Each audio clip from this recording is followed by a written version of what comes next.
সেমিফাইনালের মহাযুদ্ধের ফলাফল ফাঁস হলো। দর্শক, আপনি কি প্রস্তুত ক্রিকেট ইতিহাসের অন্যতম মহাযুদ্ধের জন্য? মুম্বাইয়ের ওয়াংখেড়ে স্টেডিয়াম, গ্যালারি ভর্তি হাজার হাজার দর্শক, আর মাঠের লড়াইয়ে বর্তমান চ্যাম্পিয়ন ভারত বনাম দুইবারের চ্যাম্পিয়ন ইংল্যান্ড। এটি কেবল একটি সেমিফাইনাল নয়, এটি হলো শ্রেষ্ঠত্বের লড়াই। আজ বিশ্লেষণ করব দুই দলের শক্তিমত্তা, স্ট্র্যাটেজি এবং পিচ রিপোর্ট, যা দেখে আপনি বলতে পারবেন কোন দল জিততে চলেছে এবং কে হারতে চলেছে। শুরুতেই ভারতের কথা বলতে হয়। ভারত এবারের সফরটা ছিল যেন রোলার কোস্টার রাইড।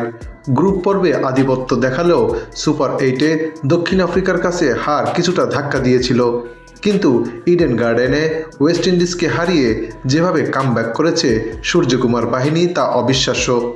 বিশেষ করে সঞ্জু স্যামসনের সেই মহাকাব্যিক 97 রানের ইনিংস ভারতকে আত্মবিশ্বাস জুগিয়েছে। অন্যদিকে ইংল্যান্ডের শুরুটা নড়বড়ে হলেও সুপার 8-এ তারা ছিল অপ্রতিরোধ্য। পিচ রিপোর্ট বলতে মুম্বাইয়ের ওয়াংখেড়ে মানি হাই স্কোরিং থ্রিলার। এখানকার বাউন্ডারি ছোট এবং আউটফিল্ড বিদ্যুতের মতো দ্রুত। এই পিচে শুরুতে পেসাররা কিছুটা সুইং পেতে পারে, তবে খেলা যত গড়াবে ব্যাটাররা রাজত্ব করবে। শিশির ফ্যাক্টর হতে পারে, রাত বাড়ার সাথে সাথে শিশির পড়ার প্রবল সম্ভাবনা রয়েছে, তাই টস জয়ী অধিনায়ক সম্ভবত আগে ফিল্ডিং নেওয়ার সিদ্ধান্ত নেবেন।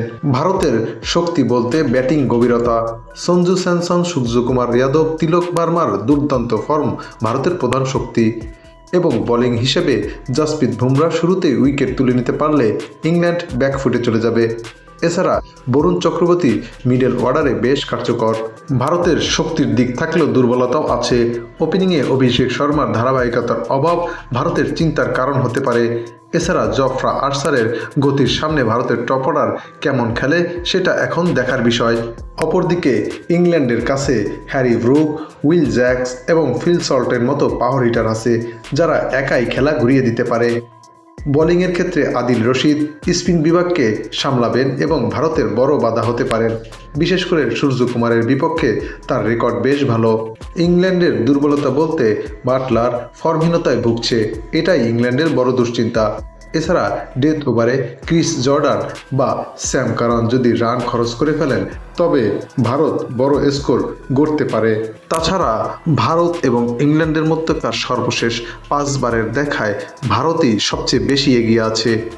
এই দুই দলের সর্বশেষ 5 বারের দেখায় 4 বার ভারত এবং 1 বার ইংল্যান্ড জিততে পেরেছে, এবং 2024 সালে জিতেছিল ভারত। আবার অর্থাৎ 2026 সালে ওয়াংখেড়ে ঘরের মাঠে ভারত কিছুটা এগিয়ে থাকবে, তবে ইংল্যান্ডের বিগ ম্যাচ টেম্পারমেন্টকে হালকাভাবে নেওয়ার সুযোগ নেই। ভারত বনাম ইংল্যান্ডের মধ্যকার এই ম্যাচে আমার প্রেডিকশন হচ্ছে ভারত জেতার সম্ভাবনা 60% এবং ইংল্যান্ডের 40%।